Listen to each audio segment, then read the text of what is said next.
E aí, pessoal, no vídeo de hoje vamos discutir sobre softwares de teste, versões customizadas do Android, compiladas pela própria fabricante, para ser utilizada para testes, versões essas que são conhecidas como software de engenharia, firmware de engenharia, factory firmware e mais diversos outros termos. Eu resolvi gravar esse vídeo porque muita gente nunca ouviu falar nesse tipo de software e é um assunto interessante.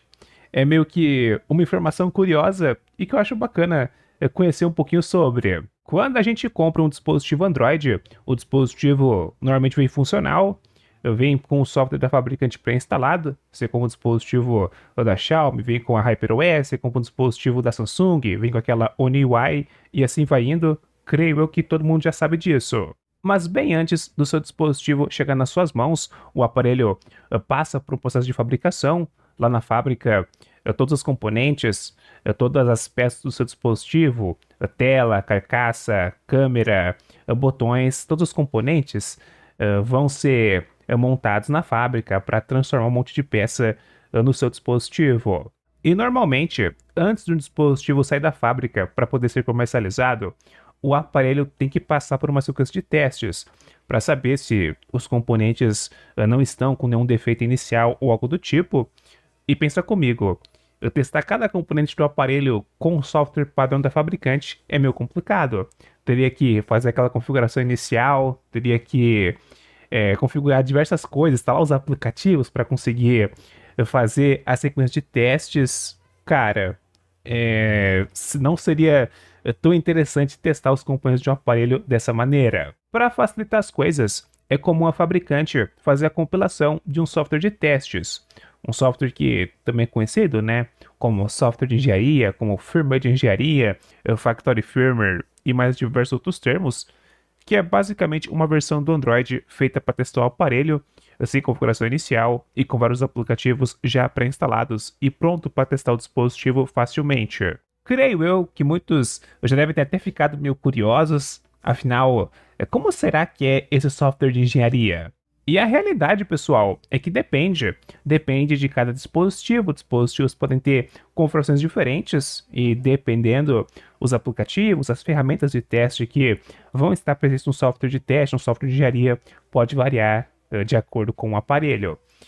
Mas normalmente é uma versão padrão do Android sem muitas modificações, é quase um Android puro, cheio de ferramentas e aplicativos para testar componentes do dispositivo. Como eu falei antes, os aplicativos, os testes, as ferramentas de teste, elas podem variar dependendo se tem um dispositivo com plataforma Qualcomm. Aí vai ter tais ferramentas, dependendo do dispositivo com plataforma MediaTek, aí pode ser outro conjunto de apps e assim vai indo. Aqui eu comentei mais sobre aplicativos e ferramentas para testar o dispositivo, mas é comum esse software de engenharia também trazendo ferramentas para ajustar algumas coisas do aparelho, dependendo calibrar sensores para ajustar a parte do hardware, dependendo algumas ferramentas para ajustar parâmetros, implementações do software e mais diversas outras utilidades que podem ser úteis. De qualquer maneira, para vocês terem uma noção sobre esse tipo de software, eu estou com o Pocophone F1 rodando uma versão de um software de engenharia. Este dispositivo vem por padrão com a MIUI, mas perceba que no software de engenharia não é a MIUI, é uma versão padrão do Android, é o Android puro com algumas adições. O Pocophone F1 é um celular meio antiguinho, então o software de engenharia também é bem antigo, está rodando Android 8.1. E o sistema vem cheio de aplicativos de teste, aplicativo para testar USB, ferramentas para testar tela, ferramentas para testar letra de impressão digitais, sensores e mais um monte de outras coisas, algo esperado de um software de engenharia. Aqui foi só um exemplo com um único dispositivo e um único software de engenharia, mas esse software pode variar entre dispositivos e entre fabricantes. O uso do software de engenharia ele também pode variar, dependendo da fabricante está desenvolvendo um novo dispositivo e por esse dispositivo, dependendo se quer fazer um software diferente para poder testar as coisas e tal, aí dependendo, um protótipo pode acabar rodando um software de engenharia e assim vai indo. É um software de teste, né, de engenharia que creio eu que alguns de vocês podem já ter ouvido falar, são os da Samsung, que são chamados, né, de Combination Firmware ou Factory Binary, alguma coisa assim. E outras fabricantes também possuem suas implementações de software de engenharia. Bacana saber que esse tipo de software existe, mas é aquilo, é um software interessante para o uso da fabricante, dependendo para utilizar em alguma assistência técnica para, dependendo, solucionar algum problema ou diagnosticar alguma coisa. Para o usuário final, para o usuário comum, não é um software interessante.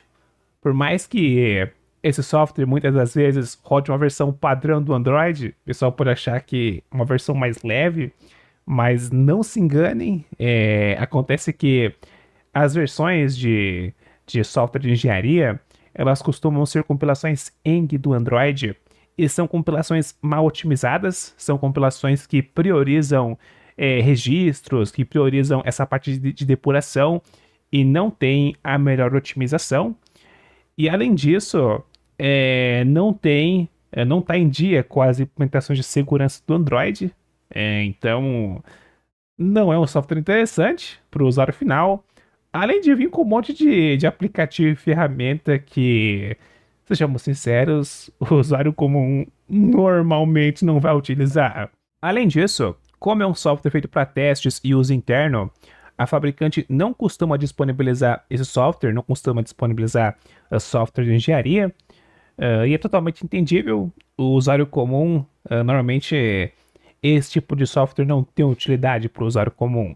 Existem casos onde o usuário avançado, aquele usuário que costuma o software do aparelho e tal, podem existir casos onde esse tipo de usuário quer fazer a instalação de um software de engenharia por algum motivo. Os motivos aí podem variar, dependendo do usuário quer configurar alguma coisa com o software de engenharia, ou então quer fazer a instalação por curiosidade ou algo do tipo. Os motivos podem ser diversos. E eu já vou avisando, tome cuidado.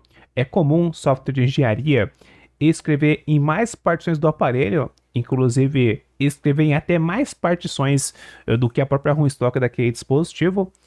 Dependendo do software de engenharia que escreve em partições persistentes do aparelho, ou então pode escrever em partições relacionadas a configurações de partes do hardware, e isso daí pode causar problemas.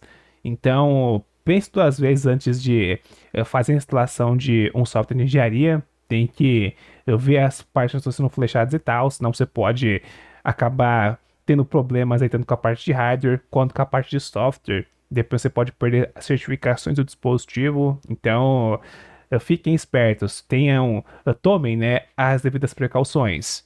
Além disso, a maioria dos softwares de engenharia, por mais que tenham sido compilados pelo próprio fabricante, são softwares que podem não estar com as implementações certinhas, e por conta disso, podem ser softwares que não são capazes de rodar com o bootloader bloqueado. Então, não tente bloquear o bootloader rodando um software de engenharia. E esse foi o vídeo, pessoal. Espero que tenham gostado. Coloque nos comentários se você já conhecia, já tinha ouvido falar desses softwares de engenharia. Também coloque nos comentários o que você achou do vídeo. Fiquem livres para comentar. Deixem o like e se inscrevam no canal para não perder os próximos vídeos. Aqui tem vários vídeos manual de Android, então se inscreva para você não perder. E é isso. Bye bye.